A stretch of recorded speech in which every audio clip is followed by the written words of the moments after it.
খুলনার ডুমুরিয়ার বিল ডাকাতিয়ার জলাবদ্ধতায় জনজীবন বিপর্যস্ত। ঘরবাড়ি, রাস্তাঘাট, ফসলের জমি, মাছের ঘের ও শিক্ষা প্রতিষ্ঠান পানিতে তলিয়ে আছে।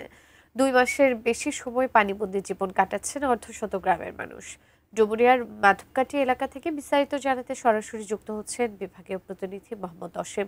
অসীম, এই যে 2 মাস যাবত আসলে গ্রামের মানুষরা পানিবন্দী হয়ে আছে, এই বিষয়ে আসলে পানি উন্নয়ন বোর্ড কি বলছে বা তারা কোনো পদক্ষেপ নিয়েছে কিনা, বা এর কারণ বা সমাধান সম্পর্কে আমরা একটু জানতে চাই।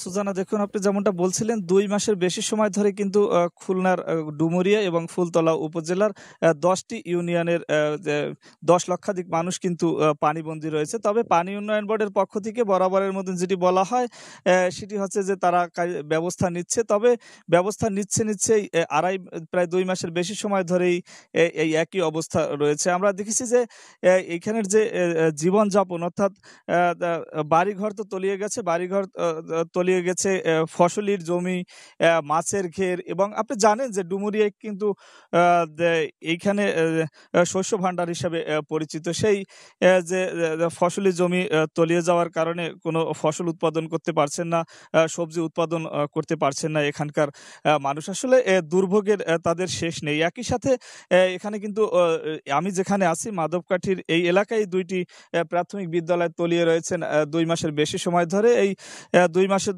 বেশি সময় ধরে শিক্ষা প্রতিষ্ঠান তলিয়ে থাকার কারণে শিক্ষায়ও কিন্তু একটি বিপর্যয় ঘটছে। আসলে জেলা প্রশাসনের সাথেও আমি কিছুক্ষণ আগে কথা বলেছি। আসলে জেলা প্রশাসন, যিনি কিছুদিন আগেই জেলা প্রশাসক এখানে নূতন এসেছে, তিনিও কিন্তু এ নিয়ে অনেকটা ক্ষুব্ধ পানি উন্নয়ন বোর্ডের প্রতি, কারণ পানি উন্নয়ন বোর্ড এখনো কার্যকরী কোনো পদক্ষেপ নিচ্ছে না। আমি একজন শিক্ষকের সঙ্গে একটু কথা বলতে চাই। আসলে আপনাদের বিদ্যালয় কতদিন ধরে তলিয়ে আছে এবং শিক্ষা কার্যক্রম কিভাবে চালাচ্ছে?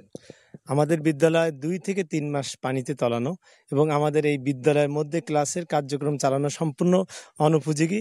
এই জন্য আমরা আমাদের এক অভিভাবক হাবিব গাজীর বাসায় ফার্ম, সেখানে মুরগির ফার্ম, তাকে রিকোয়েস্ট করে মুরগির বিক্রি করে দিয়ে আমরা তাৎক্ষণিক আমাদের প্রাথমিক এই শিক্ষার মান রক্ষার্থে, শিশুদের ভবিষ্যতে চিন্তা করে আমরা ওখানে আমাদের সাময়িক পাঠদান চালাচ্ছি। ধন্যবাদ। আসলে সুজান, আপনি শুনছিলেন শিক্ষা কার্যক্রম চলছে মুরগির খামারে। আর একটি বিষয় জানিয়ে রাখি, এখানে যারা বসবাস করছে অনেকে দেখছি কিন্তু এখান থেকে চলে যাওয়ার চেষ্টা করছেন, কিন্তু আসলে এই এলাকার মানুষ তো সবজির উপর নির্ভরশীল। সে কারণে কিন্তু তারা তাদের অর্থনৈতিক অবস্থা তেমন একটা সচল না। সে কারণে তারা বাসস্থান অন্যত্র সরিয়েও নিতে পারছে না। আসলে সব মিলিয়ে ভোগান্তির শেষ নেই এই বিল ডাকাতিয়া এলাকার আশপাশের মানুষদের। আমার কাছে সব মিলিয়ে এই ছিল সুজানা, খুলনার ডুমুরিয়ার মাধবকাঠি এলাকা থেকে জলাবদ্ধতার সর্বশেষ খবর।